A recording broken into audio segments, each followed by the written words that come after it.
On the afternoon of December 2nd, 1993, Pablo Escobar stood barefoot on a terracotta rooftop in the Los Olivos neighborhood of Medellin, Colombia, surrounded by armed units closing in from every direction. The man who had terrorized an entire nation for more than a decade, who had ordered the murders of thousands of people, bombed a commercial airliner carrying over 100 passengers, and once offered to personally pay off Colombia's entire $10 billion national debt, died in jeans and a blue shirt, felled by a single bullet above his right ear. What brought him to that rooftop was not sophisticated intelligence work alone, nor the convergence of American surveillance technology and Colombian law enforcement, though both played their roles. What ultimately destroyed Pablo Escobar was a phone call to his son, and the fact that someone within his own organization had told his pursuers precisely when he would make it. His demise was the product of a betrayal born from the same ruthlessness he had used to build his empire. To understand how one of history's most powerful criminals met his end on a stranger's roof, it is necessary to return to where he began, among the tombstones of a Medellin cemetery at 2 a.m. with a crowbar in his hands. Pablo Escobar grew up in the working-class outskirts of Medellin, the son of a farmer and a school teacher, and by the age of 14 he had already arrived at the conclusion that legitimate society rewarded patience and endurance with very little. Grave robbing offered a more efficient exchange. A stolen headstone, its inscriptions ground away and its stone resold, could earn more in a single night than his father made in half a year. More revealing than the money, however, was what Escobar observed about the cemetery's guard, who was supposed to prevent exactly the kind of theft the young Pablo was committing. The guard was not an obstacle. He was a business partner selling information about fresh burials in exchange for a cut. This early lesson, that the systems meant to enforce order were already corrupted, that the only question was who controlled the corruption, shaped everything that followed. By the time he was 16, Escobar had his first serious encounter with the law after being caught stealing a car. Facing years in prison, he found himself in a negotiation with a police officer who possessed damaging information about his family. Rather than simply paying the bribe the officer demanded, Escobar paid it while secretly recording the transaction on a device hidden inside his jacket. Within months, he had assembled similar leverage over more than a dozen officers across Medellin, filming their acceptance of bribes, documenting their involvement in crimes, and transforming what could have been a vulnerability into a systematic method of control. He was not paying protection money. He was collecting it. Judges warned him about warrants. Officers tipped him off before raids. Prison guards carried his messages. The teenage thief had constructed, by his early 20s, the foundational architecture of what would become one of the most powerful criminal organizations the Western Hemisphere had ever seen. His reputation in Medellin's underworld was cemented by an incident in November 1975, when a local trafficker kidnapped his cousin and demanded a ransom. Escobar did not negotiate and did not contact the police. He walked alone and unarmed into the trafficker's compound during a family celebration, whispered something in the man's ear, and walked out. Within 10 minutes, his cousin was released, and the trafficker had fled the country. What Escobar had whispered was a fabricated claim that he had already killed the man's mother, and that she was in the trunk of his car, and that his daughter would be next if he did not comply immediately. The mother was alive and unharmed, but the performance achieved its purpose. It taught the criminal underworld of Medellin that Escobar was prepared to do things other men only threatened. The cocaine trade came to Escobar's attention through a simple mathematical observation. Watching a more established smuggler count his earnings one evening in 1970, Escobar noticed the man was dramatically underestimating the value of his own product. But processed and transported to Miami, that same kilogram would return $40,000 or more, a return that dwarfed what the smuggler was settling for. When Escobar pointed this out, the man laughed it off.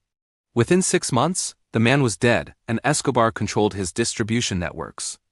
Understanding that controlling routes was not sufficient, Escobar pursued something larger, a system that would make him structurally indispensable to the entire trade. An accidental windfall came when one of his pilots crashed in Panama with a large cocaine shipment, and the cargo was seized by local authorities. Rather than losing everything, Escobar received a private offer from Panama's General Manuel Noriega. For 10% of every future shipment, the general would guarantee safe passage through Panamanian territory. Escobar grasped immediately what this meant. If a government could be purchased, there was no ceiling on how far the strategy could scale. By 1978, At a coastal ranch meeting with several of Colombia's most powerful traffickers, Escobar proposed what amounted to a cartel, a shared infrastructure of aircraft, distribution routes, and bribed officials, with profits distributed according to contribution. The Medellin cartel that emerged from this arrangement would, within a few years, be responsible for the majority of cocaine entering the United States.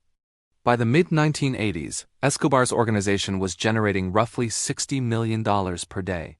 The volume of cash was so enormous that his brother and accountant, Roberto, eventually gave up counting it and began weighing it instead, estimating denominations by the pound. Hundreds of millions of dollars were buried in plastic barrels across Colombia's countryside, and each year a portion of it was lost to humidity and rodents. Losses that Escobar regarded as an acceptable percentage of gross revenue. Alongside the financial power came a carefully constructed public image. Escobar built hundreds of homes for Medellin's poor and constructed soccer fields and basketball courts throughout impoverished neighborhoods. But charity was inseparable from strategy. Each family that received a home from him was a family that owed him loyalty, saw nothing when questioned by police, and appeared at political rallies when called upon. The soccer fields concealed storage facilities. The basketball courts were built above tunnel systems. Every act of apparent generosity was engineered to serve his organizational needs. His political ambitions led him briefly to the Colombian Congress in 1982, where he won a seat as an alternate representative, granting him technical immunity from prosecution. The immunity did not last. Justice Minister Rodrigo Lara Bonilla, a man of rare integrity and a system corroded by Escobar's money, investigated the discrepancy between Escobar's declared income, which he claimed came from bicycle rental, and the helicopter he arrived in. On the floor of Congress, Lara revealed Escobar's prior arrest record for drug trafficking. Escobar offered Lara $5 million to retract his accusations, then doubled the offer to $10 million. Lara refused both. On April 30, 1984, Lara's Mercedes was sprayed with machine gun fire, killing him. The assassination set in motion a chain of consequences Escobar had not fully anticipated. American Drug Enforcement Administration agents arrived in Bogotá with satellite surveillance technology capable of reading license plates from the air, technology that no amount of money could neutralize. Escobar responded by declaring war not just on the state but on anyone who stood between him and impunity. By 1989, his hired killers had murdered more than 600 police officers, dozens of judges, and multiple presidential candidates. He operationalized terror as a negotiating instrument, announcing a weekly lottery of death in which 10 police officers would be killed at random each Friday, rotating the targeting across different cities to prevent any single precinct from adjusting. Within weeks, officers were refusing to wear their uniforms. Within months, entire precincts were calling in sick. When the government finally sought negotiations, Escobar agreed on one condition. He would not go to an existing prison. He would design and construct his own. The facility, known as La Catedral, was located on a hilltop outside Medellin and built according to his personal specifications. It included a soccer field, a bar, a discotheque, and guest accommodations. The guards were drawn from his own organization.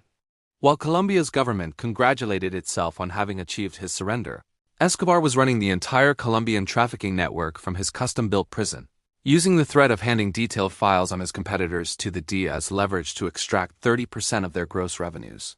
He had not surrendered, he had upgraded his operational base. The arrangement collapsed in July 1992 after a brutal episode inside La Catedral that even hardened members of his organization found difficult to witness. Convinced, apparently without basis, that 2 of his lieutenants had been skimming money from him, Escobar tortured one of them for hours before having both men killed and their remains destroyed in the facility's kitchen. Word of what had happened leaked through a guard, and the Colombian government, confronted with evidence that it had effectively handed a mass murderer a luxury compound, moved to transfer him to a conventional facility. On the night of July 21, 1992, with 400 soldiers surrounding La Catedral, Escobar escaped through a tunnel whose exit point extended beyond the military perimeter, emerging into the Medellin fog with 8 men. What he did not know was that American surveillance aircraft had installed infrared cameras around the facility the previous day. His exact exit point was observed and recorded.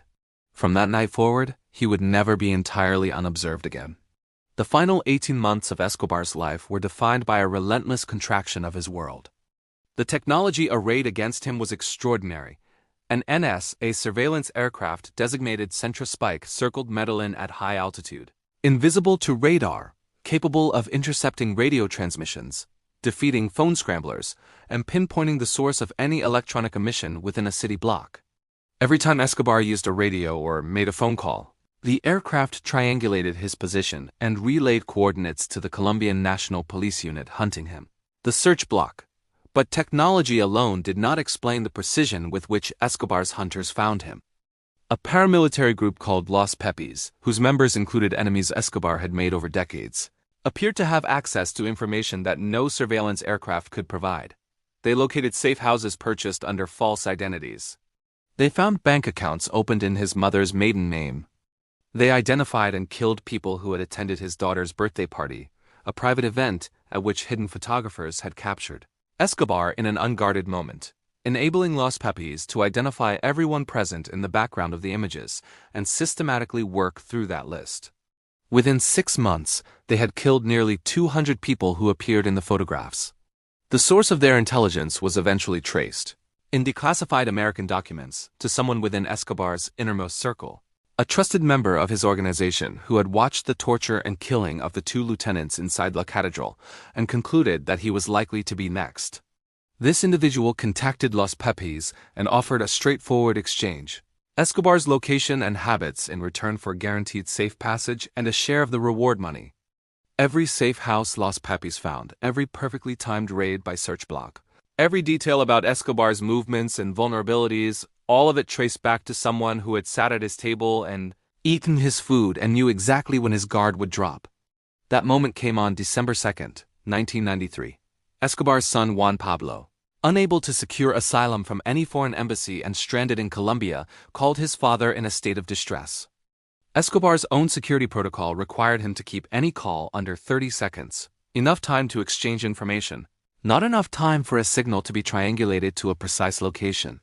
But Juan Pablo was frightened, and Escobar could not bring himself to hang up on his terrified child. 1 minute passed, then 2. At 5 minutes, search block had narrowed the signal to a neighborhood. At 14 minutes and 23 seconds, the Centra Spike aircraft had identified the exact building and the exact floor. Colonel Hugo Martinez dispatched ground units, helicopters, and snipers simultaneously. Escobar dropped the phone when he finally heard them coming and ran barefoot for the roof with his last bodyguard, Alvaro El Liman Agudelo. El Liman was killed within seconds. Escobar, alone, overweight, and without shoes on unfamiliar terracotta tiles, managed 2 shots before bullets struck his leg and torso. The fatal shot was fired from a rooftop 40 meters away. The photograph of search block officers posing triumphantly over Escobar's body reached government officials in Bogotá before his family had been notified of his death. Colombia's government declared victory. 25,000 people attended his funeral in Medellin. And within 6 weeks, the Cali cartel had absorbed his distribution networks and cocaine shipments to the United States had actually increased. The war did not end, it reorganized. The man who betrayed him remained alive, his identity protected by both Colombian and American intelligence agencies, his reward collected, his survival purchased at the cost of the only loyalty Pablo Escobar had ever trusted completely. In the end, the 7th wealthiest criminal in recorded history was destroyed not by satellites or surveillance aircraft or government task forces, though all of these played their part, but by his love for his son, and by the decision of one of his own killers to choose survival over the code that had bound them together.